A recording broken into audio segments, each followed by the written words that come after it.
Welcome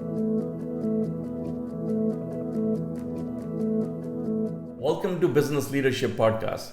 In this podcast, I interview successful business leaders and industry experts to help you grow your business. In this episode, my guest is Peter Lepinski. Peter is an ICF certified business and executive coach. Peter served in the Canadian Armed Forces where he led NATO troops. Upon leaving the military, Peter worked as a business area manager responsible for running and ensuring the growth of 220 millions of a corporation's business. He drove a massive growth of a business unit by over 400% in 3 years. Over the last 13 years, he worked with over 1,000 clients globally and helped them grow and scale their businesses. Peter is a contributing author to an international bestseller book, and he's also author of 4 eBooks. We had a very interesting discussion around both business and leadership. Peter uses his real-world success and experience to help business leaders to grow and scale their businesses. Some of the topics we discussed in this episode was around leadership, time mastery, team building, employee engagement, strategic planning, and a financial roadmap. I think you're really going to enjoy my discussion with Peter when he talks about how to measure some of the very complex area in a business, how to do a gap analysis, and how to build a financial dashboard so you can stay on track while you're trying to grow your business. If you find a value in this discussion, don't forget to give me a thumbs up and send us a feedback. Until next time, please welcome Peter Lepinski. Hi guys, welcome to Business Leadership Podcast. Today my guest is someone very special, Peter Lepinski. Peter, welcome to the podcast. Thank you so much for your time today. Well, thank you for inviting me. Okay, welcome. So you've been helping a lot of business leaders, a lot of businesses, Peter, over the many years. So if just walk our audience through, what do you see some of the biggest changes or biggest opportunities over the last few years during the COVID or after the COVID? What are your thoughts on what are you seeing the biggest changes? Well, I think the biggest changes are similar to pre-COVID. You know, when you think about it, most people starting a business, they have a skill. Yeah. And they bring that skill and they decide, well, I'm not going to change my time for somebody else and work on their agenda or through their vision. I'm going to create my own business.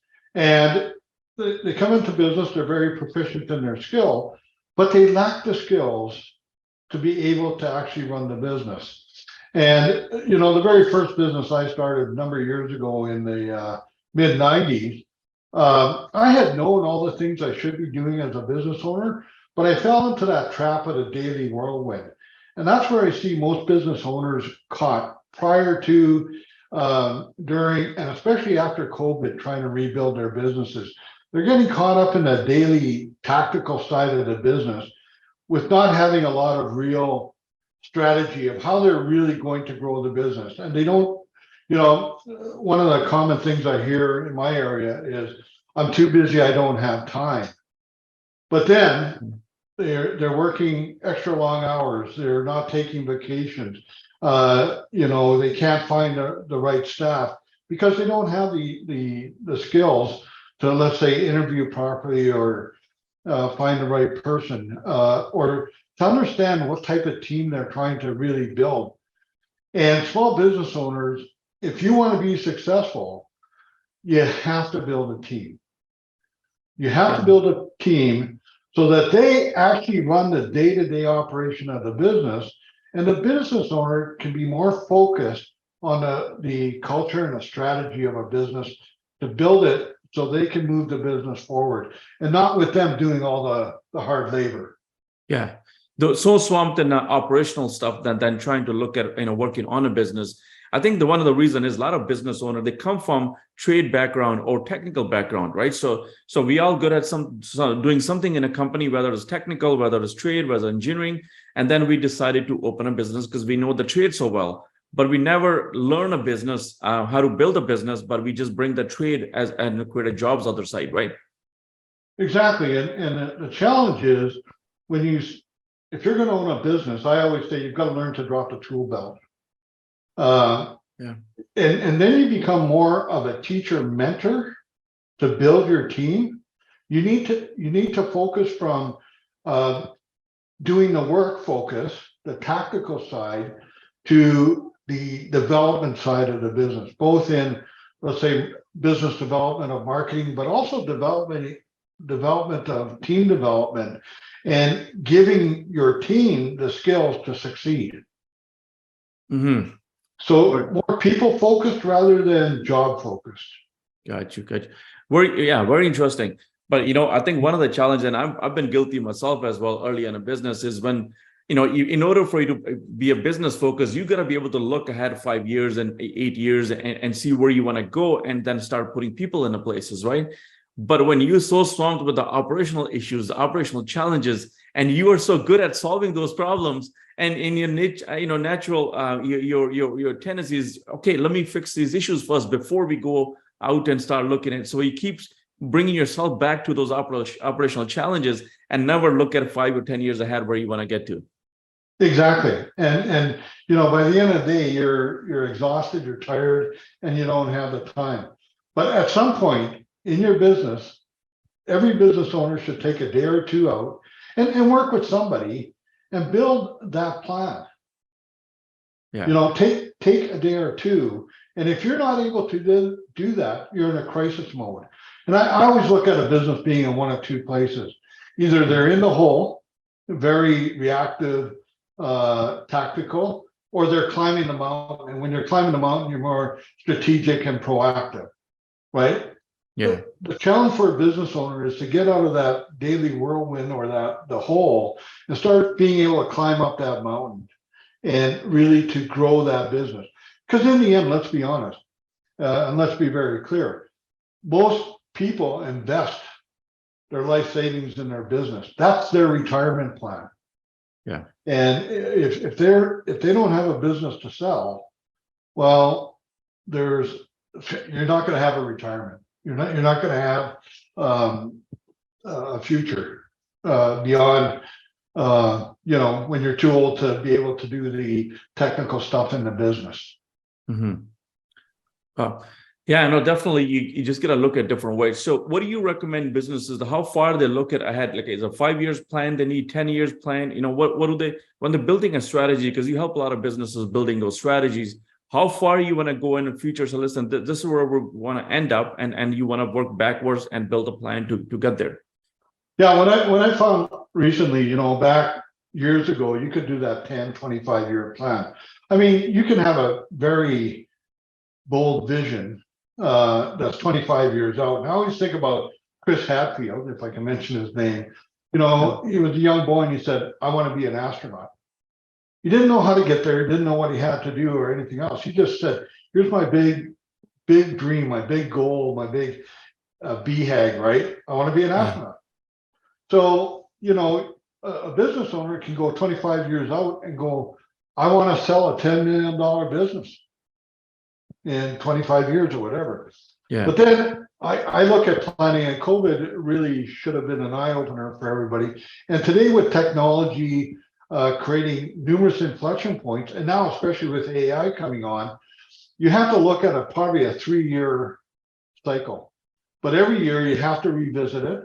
You have to then do your quarterly planning to your revisited year operation plan and move it forward a year at a time. But even 5 years out today, when I think of 5 years from now, with all the technology coming in and the way people are rethinking the work environment, 5 years from now, I know what I think of today. Yeah. No, it's not going to be what I think it's going to be in 5 years. Yeah. We're accelerating at such an exponential speed in society that we have to shorten our planning, but still have that big idea of what you want to achieve.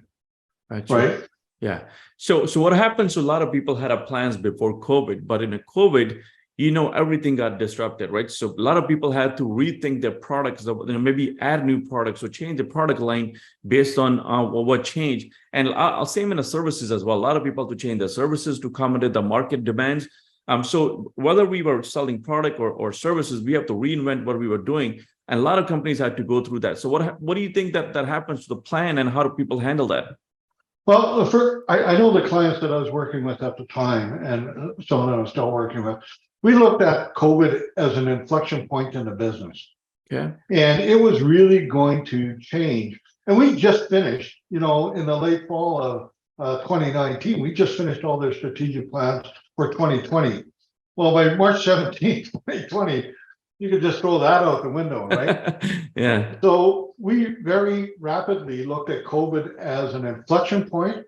How can we pivot and reauthor what we looked at in 2020, and not knowing what 2021 would look like?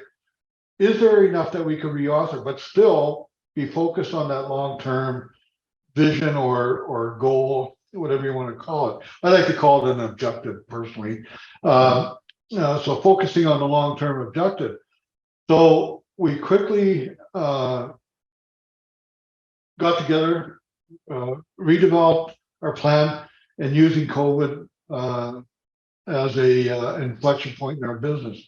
And I encourage most of my business, the people I work with, you're either going to force an inflection point in the business at some point if things aren't working, or something will happen in the marketplace through whether it be, COVID is a good example, or it could be through government laws or whatever, that could force an inflection point. And that's a great time to really stop, sit back, assess what's going on, make a plan, and then, of course, execute the plan once you've got it in place. Mm-hmm. Very interesting. But looks like, let's talk about the business leaders or whoever is running a business themselves, Peter. So whether it's an inflection point you mentioned, or working on a plans as changing a product, or as you grow a company, your role changes quite a bit, and that also include you as a business owner. You got to learn new skill set, or especially with the COVID. I see a lot of my colleagues running a business is, managing people. If you have a team of people that you got to managing it from one location is different skill set. When you're managing through this technology, what we're talking about is a little bit different, the skill set. So they always have to sharpen their skill. They always have to learn, and it has to have a personal growth. Otherwise, a little inflection point can throw you off the game again, right? So, right. What are the business leaders are doing? How do they go about it? There's continuous learning, continuous personal growth to tackle new challenges that come in your way. So any business owner that's not spending at least 10% of their time in personal development, whether that's learning new technologies, directions the market's going, and 10% is a small portion. I personally spend 4 hours a week minimum. Wow. Trying to keep up with what's new in the marketplace, what's happening, what's going on, both politically, legally, on and on. And it's that continuous learning cycle. So to be a successful business owner, especially in this century, you have to adopt a mindset of a lifelong learner, because you're always going to be learning. And just as you think everything's good, a new piece of technology will come into the market, or a law could change, or something could happen in society, right? Just in my community, we had a number of evacuations because of forest fires. Yeah. Right? So what do? What do you do with your team and staff, and how do you carry on the business, right? And that's something that if you're not nimble and have the knowledge, you just get stuck and you kind of turtle, right? You just kind of go and hug your knees and pray. Wow. Well, yeah, you gotta pivot whatever you're doing and adopt the new challenges. But I think that this is a one area, and I made that same mistake, Peter. I think a lot of business owners underestimate that, how much time is going to require to work on themselves and also on a business when they're getting into business, right? So all that growth, all that technology changes, business changes, policy and procedure changes, and the government law changes, as you mentioned. All of those are required for you to read a lot of stuff, go through a lot of material, educate yourself, and it requires time. And you got to take the time away from business to invest on yourself. Yes, absolutely. Or if you build a business that can work without you, you can spend the time, in business time, develop in that self-development and building your business and team. I see. Yeah. Interesting. So what are some of that, companies that are trying to scale back, COVID behind us almost, in a post era, What do you see some of the leaders are doing, to get back to the revenue levels, get back to the companies, to build their companies again, build their businesses again? What do you see some of that, techniques that people are using, or what are they doing to scale back the companies? Well, that's a really good question. And to be honest, and I'm known for being quite frank, I see a lot of business owners just going back to what they did yesterday type of idea. We'll just tough it out and work harder. However, I've seen a new bank of business owners that realize the world is different and this could happen again. There's more things going on that are out of our control.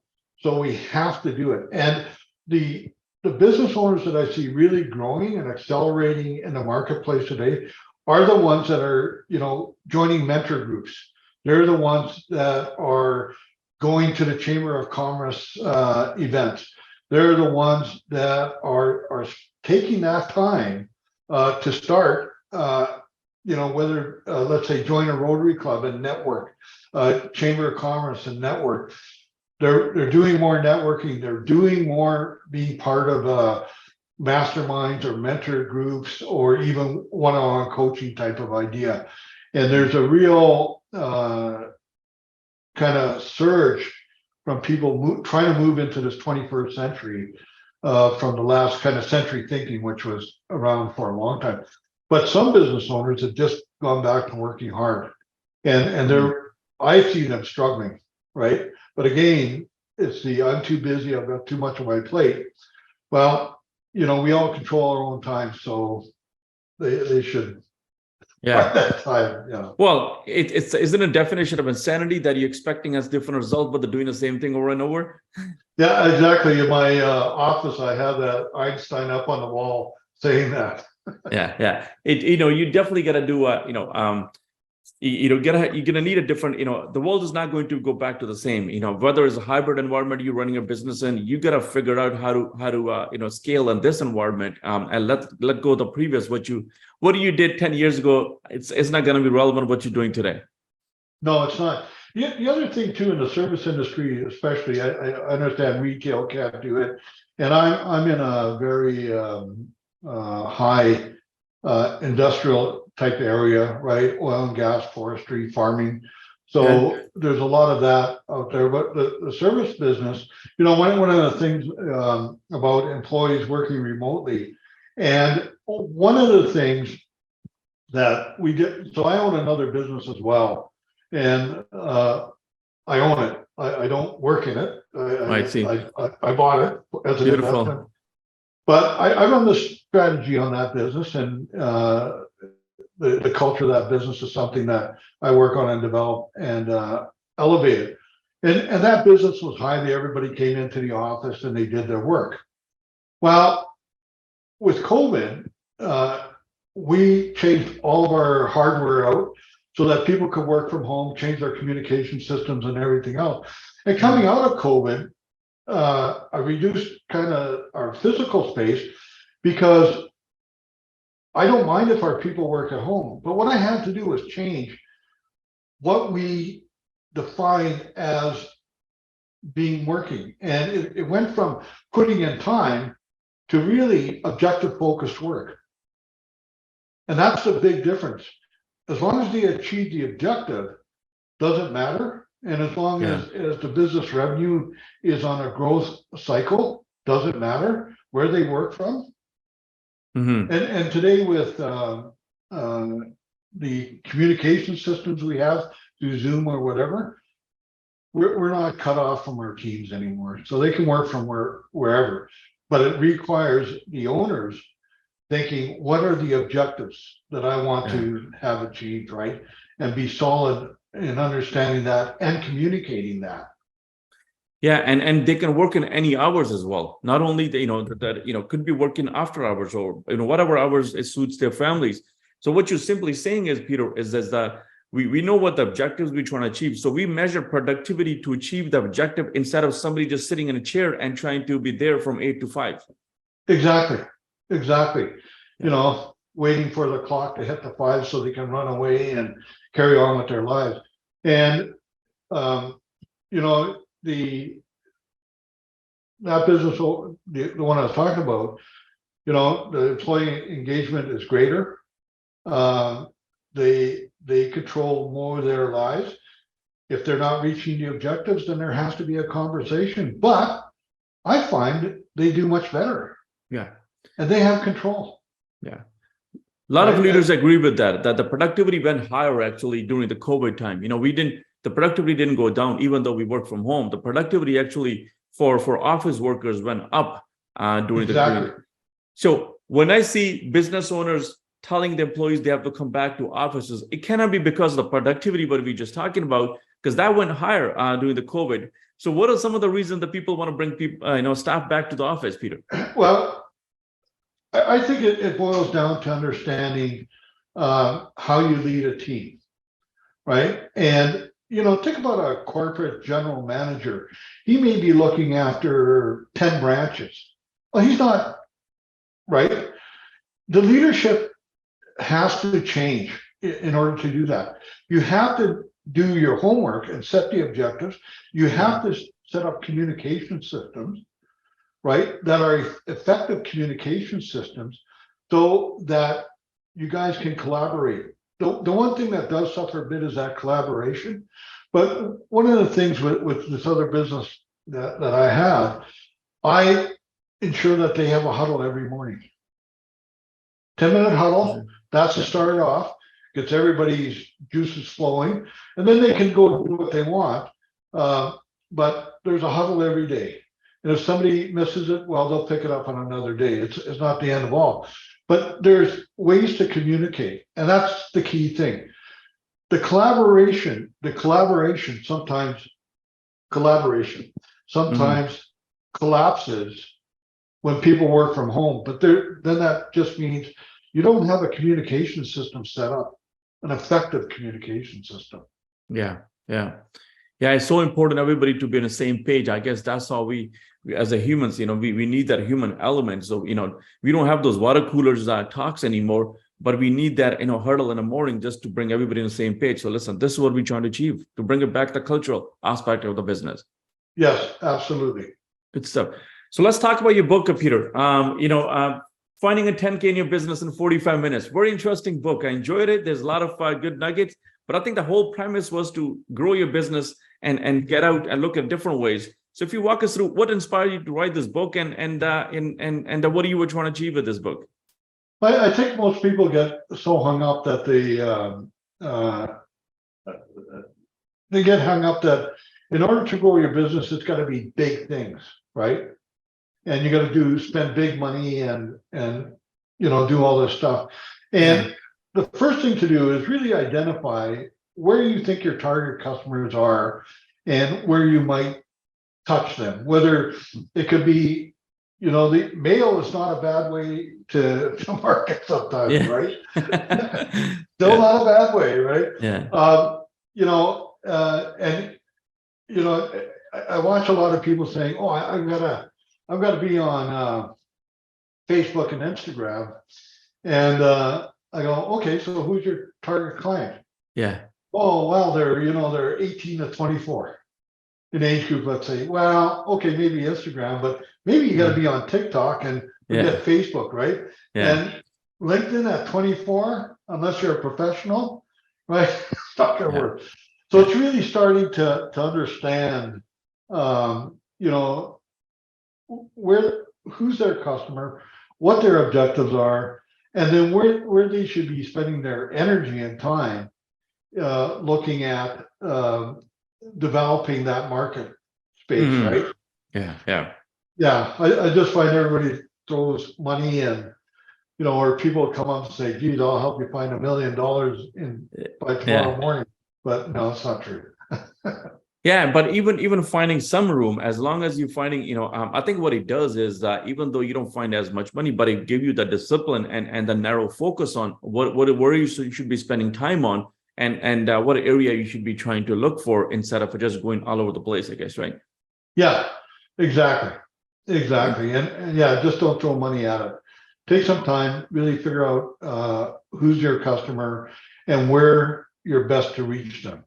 I see. And mediums, and then test and measure and marketing, of course. Yeah.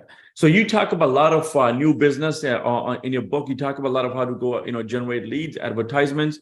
Definitely, these are the channel you're going to need to grow a business.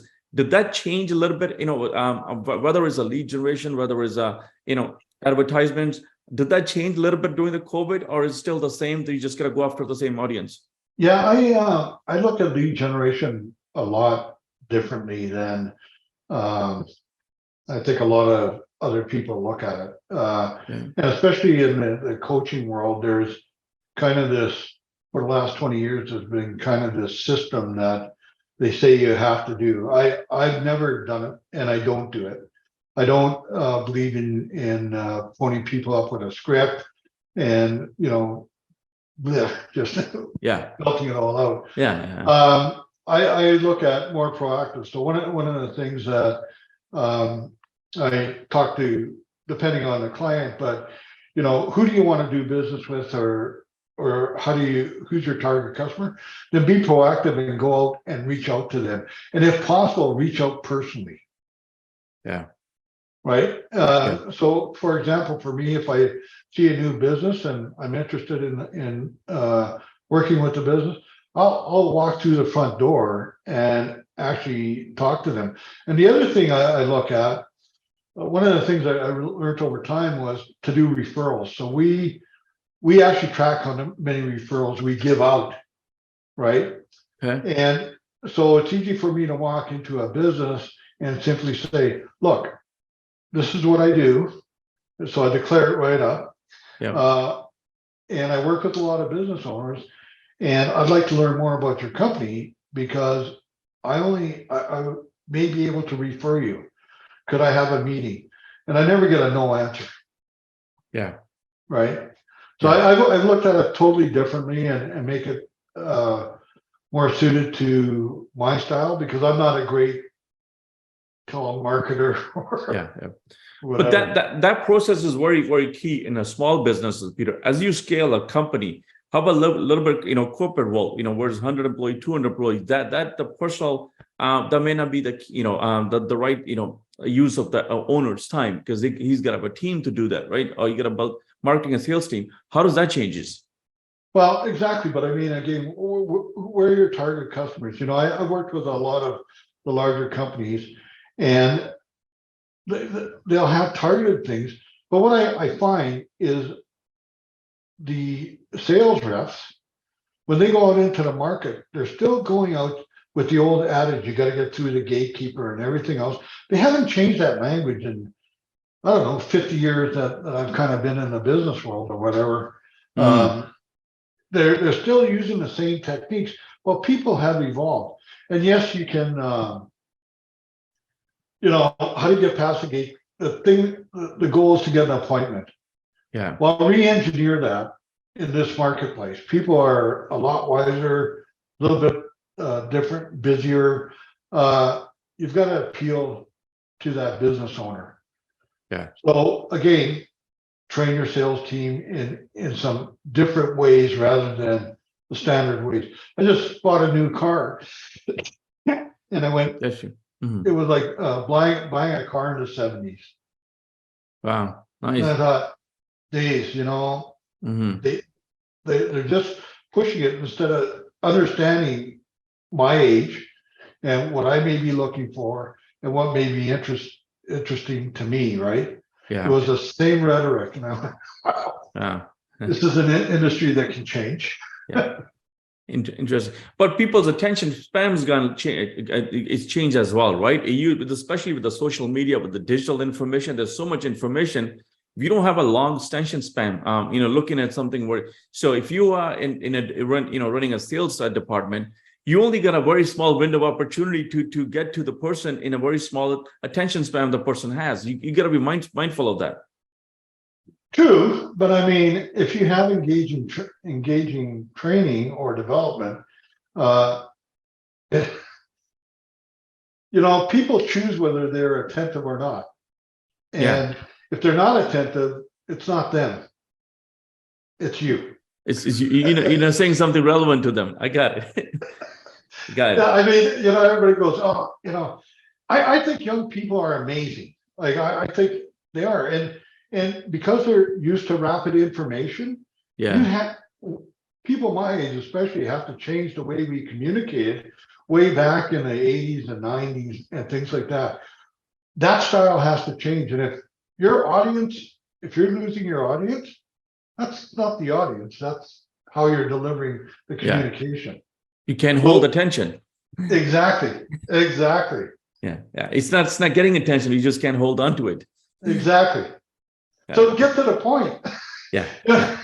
Yeah. One of the things I still see in corporate boardrooms when they do a PowerPoint is all the words on the PowerPoint, and then somebody reads those words. Yeah. And I mean, I don't get through half of slide one in those boardrooms before they've lost my attention. Yeah. People can read, yeah, you know, and I'm ex-military as well. And when I was going through my leadership development, I had one instructor years and years ago said, when you're giving a lecture or training somebody, half of it is knowledge and half of it is entertainment. Wow. So you've got to be engaged. In other words, you've got to engage the people, and it can't Yeah. just be, Yeah. boring Yeah. knowledge, right? Yeah. No, I think entertainment is getting bigger and bigger. You gotta be able to hold that attention. You gotta be able to get people engaged and they want to listen to you instead of just, throwing a bunch of stuff. I mean, reading PowerPoints, you can sit home and read PowerPoints. Who needs boardroom meetings for that? Exactly, exactly. Very So interesting. Mhm. yeah, when I work with business owners, I talk about a lot of engaging graphics, and then speak to the subject, not read the subject. Yeah. Yeah. Yeah. Interesting. So let's talk about your journey, Peter. How do you get so good at this, leadership development or revenue growth and business growth? If you talk about your journey, what's been your experiences and how do you get so good at these things? Well, I guess after university, I went into the military and spent 14 years, and that's where I really started to really understand leadership. And you can't learn leadership in 2 days at a seminar or a workshop. Leadership is ongoing development, and all the leadership work I do is developmental and transformational, right? And it takes time. And you start with baby steps, and you can evolve, get a person to evolve into a great leader over time. 2-3 days or a week in a workshop doesn't work. After that, after the military, I joined a major corporation, Yeah. and in the downstream oil and gas industry. So looking after the retail and wholesale side. So I was looking after about $220 million of their business, and working with a number of people that we call associates that were handling our product into the marketplace. And so everybody's an independent. Well, now you got a 40 or 50 independent people, and you got to coalesce them into a team. So part of that, while I was with this company, we started a program called Local Unit Management. And it was really, from our side in the corporation, is to come out and coach these guys to be business owners. Yeah. And just not how to pump gas or sell chocolate bars, right? Or fix cars or whatever. And that got me on the coaching journey. Did that for about 8 years, bought my own business and did everything wrong.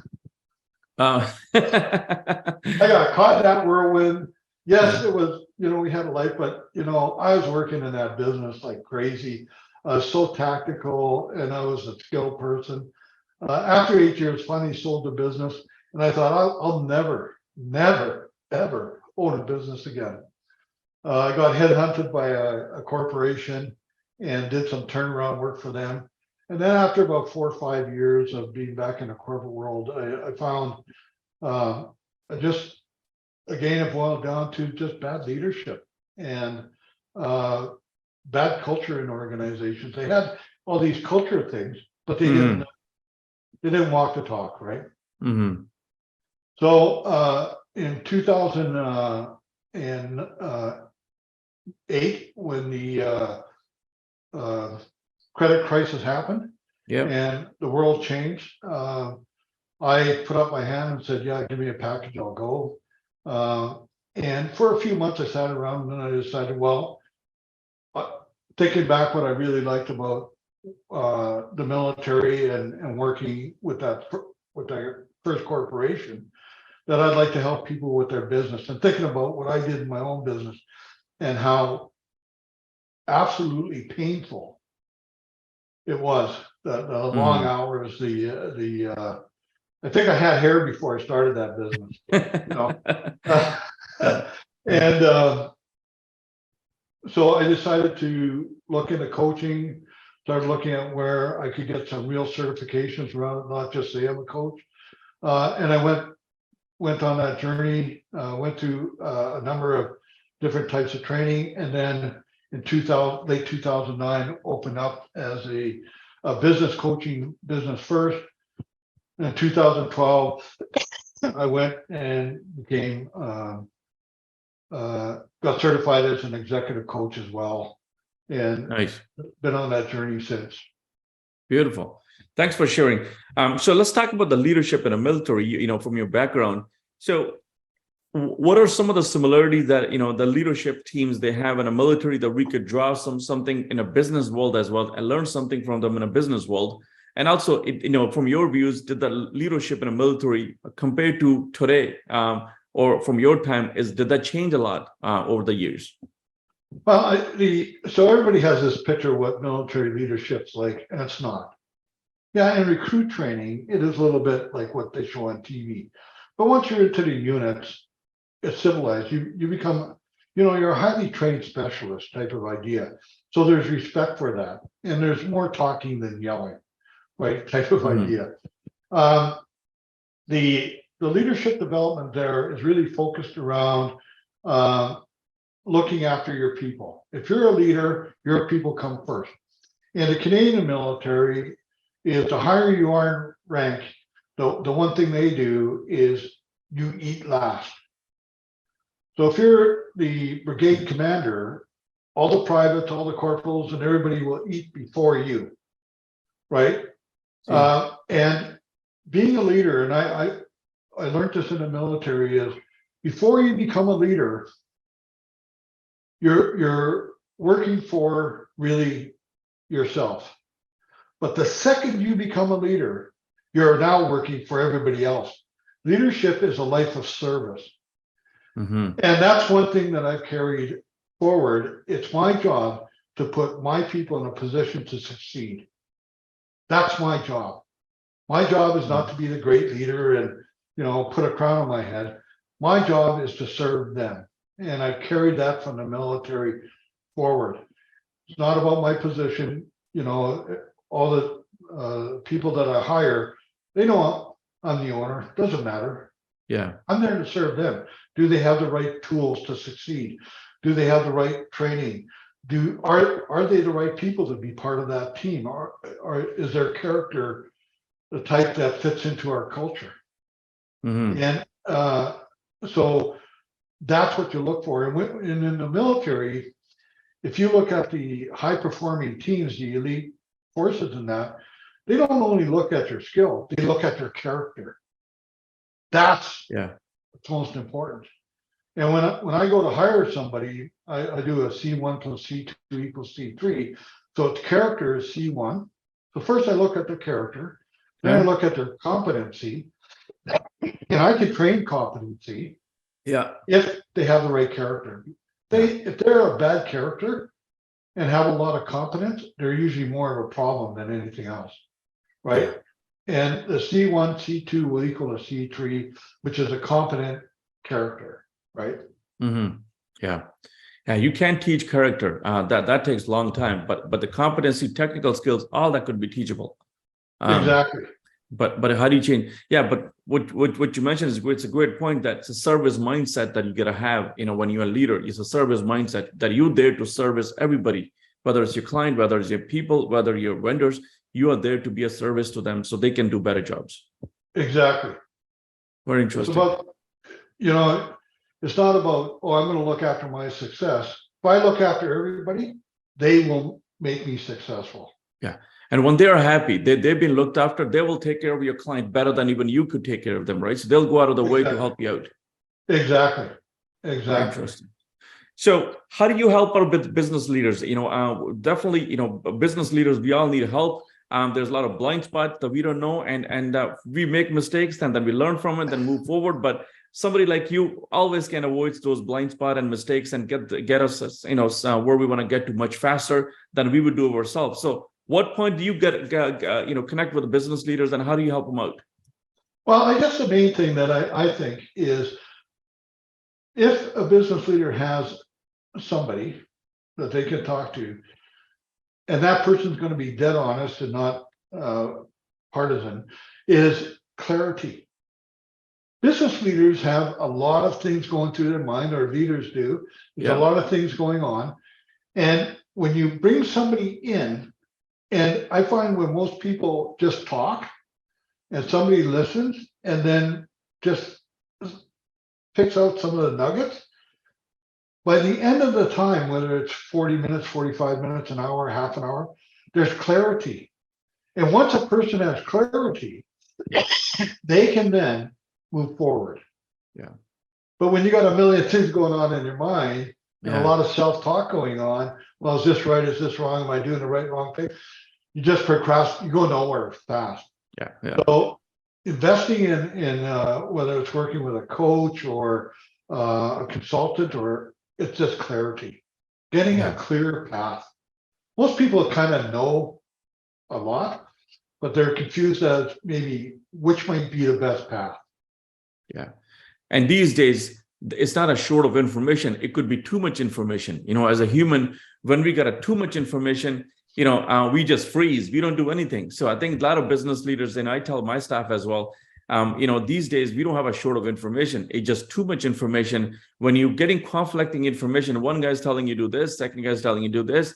And when you got those conflicting information, human nature, you just freeze. You don't do anything. And that's the worst part. Exactly. Absolutely. So yes, you can overread and overlearn. I think some of the people that have sort of mentored me or I followed, is find out what you want to accomplish. What's the objective, right? And then read things that are pertinent to the objective, right? And listen to whether it be podcasts or videos or whatever. But things that'll move towards that objective. Don't start reading something way over here or some other thing, right? Stay focused. Yeah. I'd rather go deep in a topic than go wide and try to get a multiple perspective. I'd rather find a one topic who I want to chase, and I want to go deep in it and master it, and then make a progress instead of just going wider on it. Absolutely. Absolutely. Very interesting. Hey, listen, I learned so much from our discussion. I'm sure the business leaders were watching. They learned a ton from, they drew a lot of value from our discussion. And I encourage everybody to reach out to you, connect with you, have a conversation. Who knows where the conversation can take you? Where can people find you, Peter? How can they connect with you? Well, they could go to our website, www.bigbizgrowth.com. And you can look at all our services, go to the coaching area, and scroll down and find a place where you can hit a link and book Peter. Yeah, no, definitely. I will include all those links below the video as well. I'm also going to include a link to your book as well. I thought it was a very interesting book, very easy to digest, easy to read. So I encourage business leaders who are watching, get a copy of your book. Go through it. You will find tons of value in a book. Easy to digest, easy to read. So go through it and then have a conversation with you. Go a little more deeper on a topic and see where that connection can take you. Absolutely. Great. Well, thank you. And thank you so much for time, Peter. Look forward to our next discussion sometime. You bet. All right. Thanks, Peter. Okay, thank you. Bye-bye. Bye-bye.